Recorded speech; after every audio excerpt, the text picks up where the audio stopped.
Hey troops, this is Roy from Geeks Adventures. Woohoo! Broadcasting from the Clintonville section of Columbus, Ohio. So, on the opening weekend for Birds of Prey, and Warner Brothers going, but critics like it, you guys like it, and then, but we can't win and make money. The shameless plug for Birds of Prey, because a number of people that I know, friends of mine on Facebook, like it a lot. Please go see it, blah, blah, blah, blah, blah. Anyway, but today, since also what's happening this weekend, it's Oscar weekend, a chance for a whole lot of people to go, are we done yet? Are we done yet?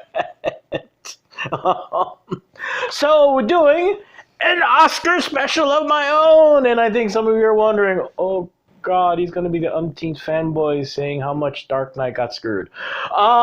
That's for later. Actually, God, there's a lot more to this, actually, because it's very tempting as a geek who's into genre stuff. You look at the plethora of films and the backlash from The Dark Knight and blah, blah, blah, blah, blah. Anyway, to go, well, the Oscars don't like genre films. They only like little stuffy films. Da, da, da, da. Actually, that's a lie. No, seriously. Because I was working on this thing, and I'm like, well, how many films that are into sci-fi horror, and I'm just specifically sticking with sci-fi and horror. I'm not trying to kind of edge away from it from action films, because then it gets kind of like a gray. Well, actually, yeah, because then it starts getting into a gray area. Yada yada yada. But you could say that those are part of the whole thing. Anyway, you get the idea. How many are out there? And actually, a lot. Way back in 1939, and you film buffs are going, oh, now you're wondering what the big deal is 1939. 1939, the Oscar nominees for Best Picture are legendary. Most of the films are films that have influenced film across the decades. Let's see here. Gone with the Wind was nominated. Stagecoach. Mr. Smith Goes to Washington. And this film, Wizard of Oz, was nominated for Best Picture. So all the way in 1939, look, they like this stuff. Okay, now things have been sketchy. Things are kind of wobbly for a couple decades because, well, at that point, effects, yada, yada, yada. To be frank, a lot of genre films back then were Republic serial films. They were bad. Let's be honest. They were bad. But the one that's easy to forget is 1946, is It's a Wonderful Life. Now, I know, we all think of it as the Christmas film, yada, yada, yada. Keep in mind how the movie works. It's basically a giant Twilight Zone episode, okay? And from there, over the years, okay, not every year you're getting one, but you'd be surprised how many. Mary Poppins in '64 was nominated. Dr. Dolittle, not the one right now with Robert Downey Jr., and that's... Ouch. No, the one with Rex Harrison, the one everyone remembers very fondly. It's amazing. And the thing is, it's not just stuff like that. Some very subversive stuff. I didn't realize this. 71, Clockwork Orange got nominated for Best Picture. One of the most messed up films of all time. The Exorcist. Horror films, notorious for getting kind of screwed over. The Exorcist was nominated for Best Picture in 73. Jaws in 75. Now, I'm probably going to miss a couple here and there because, well, I was scanning through Wikipedia on my phone. But you get the idea. Star Wars, of course, in 77. Raiders in 81, and then E.T. in 82. It goes on and on. We're genre pictures. Okay, now bad news is none of these won Best Picture, but nonetheless, there was recognition from the Academy that this crap is good. Actually, I want to talk about one of the more interesting things. In '99, talk about horror films never getting their due. Green Mile and The Sixth Sense were both nominated for Best Picture in '99. And it keeps on going. From 2000, there's like a 4-year straight period. Genre films were nominated. 2000, Crouching Tiger, Hidden Dragon. Then 2001, 2002, and 2003, Peter Jackson, Lord of the Rings, going, yeah, baby, yeah.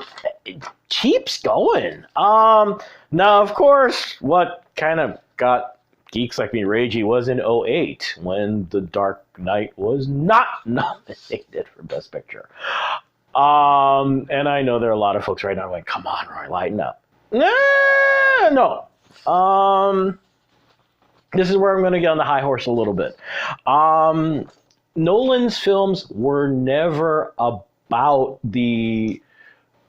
as much as the Marvel Cinematic Universe, it has a very unique take and unique way of looking at the superhero film. Those are traditional, cape and cowl supervillains, blah, blah, blah, blah. Chris Nolan went, no, screw that. I'm not doing that. There's a reason he was interested in doing Batman, because Batman was an interesting character for him. And actually, I take that back. Bruce Wayne was an interesting character. The dynamic between Bruce Wayne and Alfred was a very interesting thing for him. Why doesn't Batman exist in the real world? And the obviously, but jail. But seeing him deconstruct the character over 3 films, and most notably in The Dark Knight, really focusing on the idea of ramifications, not just for himself, because you run around from midnight till about 4 a.m. That's going to do damage to you in more ways than the one, and the fact that you weren't paying attention to your therapist the whole time. You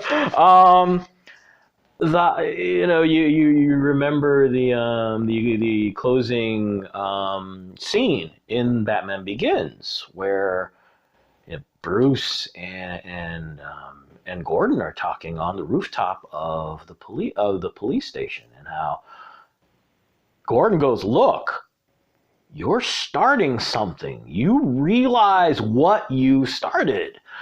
And that carries over and kind of punches you in the face in The Dark Knight. This isn't about what the secret plan is. The usual tropes in the genre. This is about escalation. This is about, so what happens when you mess with a multi-billion-dollar enterprise run by a bunch of crime lords? They don't take that crap lightly, and all hell breaks loose and destroys everything, to the point where the only thing that can be done to save the city and save everything is, Harvey Dent starts to kind of get a little in how he handles things. And, you end up with this, this huge clash between Batman and the Joker.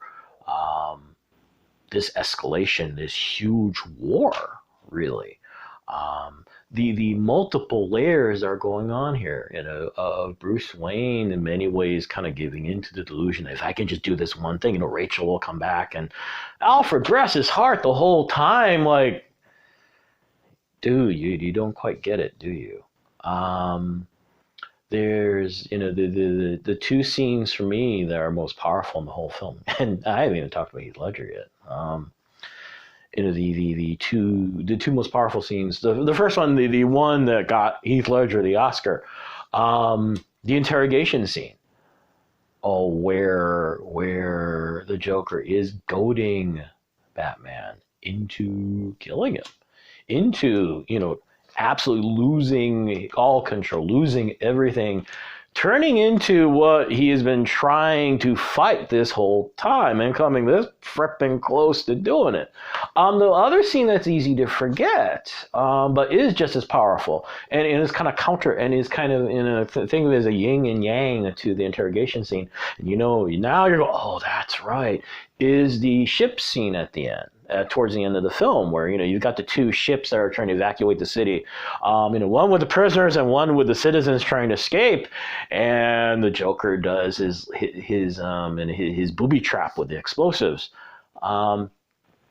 Tom Lister, who played the tattooed convict.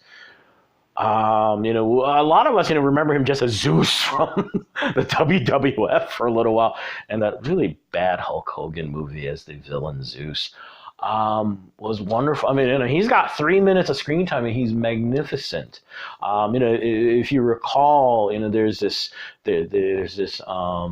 Literally, the Joker creates a booby trap and lets the passengers, the people on both ships, know that, look, the other person's got your switch. You kill them first, you live. So who's going to be the first one to do it? These citizens of Gotham or these convicts? And you watch the dialogue between the two ships. The people on the citizens of Gotham voting what they should do, and the convicts and the ward, trying to figure out what to do. And in the end, it comes down to Tom Lister's character, a convict. At first, he's approaching, he has this wonderful soliloquy about, you should have done this before. You should have made this decision. And, he takes the detonator from the warden. And you're wondering, what is he going to do? And the beauty of that scene is the courage he has to take that detonator and, what is he going to do? And just tosses it out the porthole so that no one can use it, at least on their ship. And having trust that the good citizens of Gotham will make that decision too. That was the beauty of the whole film. That it wasn't just about secrets. It wasn't about the typical tropes that you expect from this. It was about the complexity of human nature, complexity of good and evil. It wasn't just a superhero film. A lot in the same way that Lord of the Rings was never just about a bunch of little dwarves and monsters and fight. No, it wasn't. There is a beauty and complexity to it, which is why geeks like me get really, really kind of bitchy about it. But anyway, the good news is Heath Ledger got due for the film, and ironically, after that, the Academy realized, wow, we get lots of hate for this. All right, we got to do something. So they came up with the idea, we're going to open up Best Picture nominations to, I don't remember how much it is, 10 now, 20, 8,000, but adding to the list. So, the following years, it just became, from there, it just becomes a flood from there. '09, 3 films. Not just Avatar, but District 9 and Up were also nominated for Best Picture. In 2010, again, no, that was in 2000. I'm sorry. 2010, 2 films again, Inception and Toy Story 3. From there, things lightened up. Now, the bad news is that in some ways, it becomes a, hey, look, we nominated you, so shut up, all right? So, it's kind of a double-edged sword to have increase in number of nominees, but on the other hand, it's good to get the recognition, to officially, finally get someone to go, look, this is good work. Shut up, lighten up, all right? It's not all just about films like the artists that are seen by maybe 7 people. And now, on the other hand, one of the things that kind of complicates the matter is the fact that, often in genre films, actors and the acting Oscars don't tend to get thrown around. The Heath Ledger's win is unfortunately kind of one of the exceptions to the rule. The good news is that there are still films that did end up just kind of breaking through that glass wall. It's easy to forget that Julie Andrews won for Best Actress for Mary Poppins, and unfortunately that was Mary Poppins. On the other hand, as time has passed, films have managed to get multiple nominees out. When The Sixth Sense was nominated, Toni Collette and Haley Joel Osment were nominated for acting as well in the film. Green Mile, Michael Clark Duncan, we miss you, man. Oops, sorry, I covered my mic for a second. Michael Duncan Clark, we miss you, man. You're awesome. And John Coffey, Oh man, the sweetest, and the whole film in general. It's one of those movies I ended up watching in chunks. It was like the Shawshank Redemption, watching it in chunks. I remember when I first read the series of books that when it first came out. Oh my lord, just sobbing reading it, and then seeing the film. Just how magnificent it was. One of these spot on translations of the film, of the story to film, it's just amazing. Broke your dang heart. And actually, also Fellowship of the Ring, the one in a Sean Astin. Dude, man, we were pulling for you to get for best supporting actor for Return of the King. All right, but hey, at least Sir Ian McKellen got recognized in Fellowship of the Ring. The good news is, in the midst of all this, 3 films did manage to pull it off. Crouching Tiger, Hidden Dragon did get for Best Foreign Film, and is still considered one of the finest martial arts films ever done, one of the finest action films, period, ever done. And of course, actually, in a lot of ways, the big surprise was the year Shape of Water won for Best Picture and Best Director. I still remember watching this, because you're watching this thing, and it's like, whoa. Okay. Ironically enough, the best picture, the best piece of work that Guillermo del Toro ever did was Pan's Labyrinth. Oscar's notorious for trying to do a oops. Sometimes an oops. But it was kind of one of the big surprises. Like, wait a minute, this one? All right. Okay. But of course, the standard bearer for all of this is Return of the King. Like I said, it's the what this film shared with The Dark Knight was the fact that it wasn't just a genre film. Return of the King has as much in common with Akira Kurosawa's work, any period pieces of work, as anything else. It's huge statements on humanity, on courage, on the impact of war on humanity are huge. It's a giant war movie. I mean, it's like Saving Private Ryan. And fortunately, when it got that recognition, it was a wonderful thing to see. Finally getting that. Now you're wondering, do you need that sort of recognition? Oscars are quirky. I still see the value with them as a film fan, because the thing that's easy to get trapped into is, well, no one watches these films. Well, sometimes the point is to get people to look outside the box. All right? Is to see that storytelling is not just this one thing.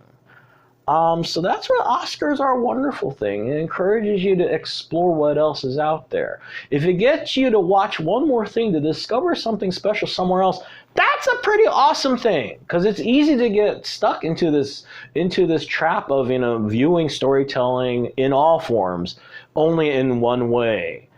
And the Oscars in their own way is a chance to go, look, there are other things out there. There are other genres. There are other themes, other ideas.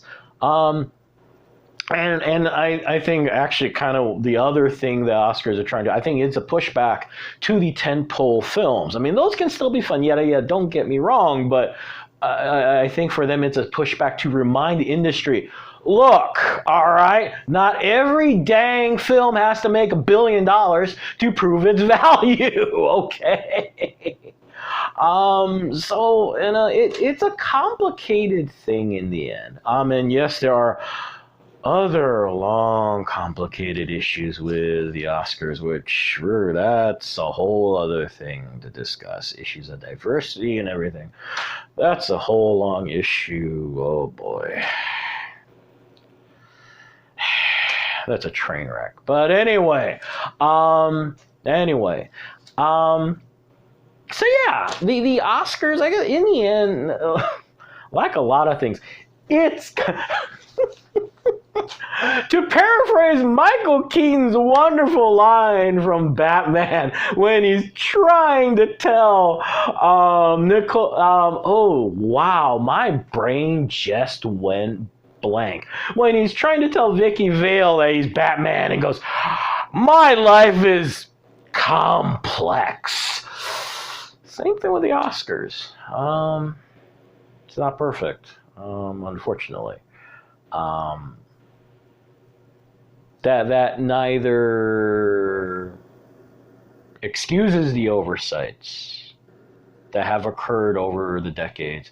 But at the same time, it does not devalue what the Oscars represent or try to represent. So just something to think about, okay, guys? Just something to think about.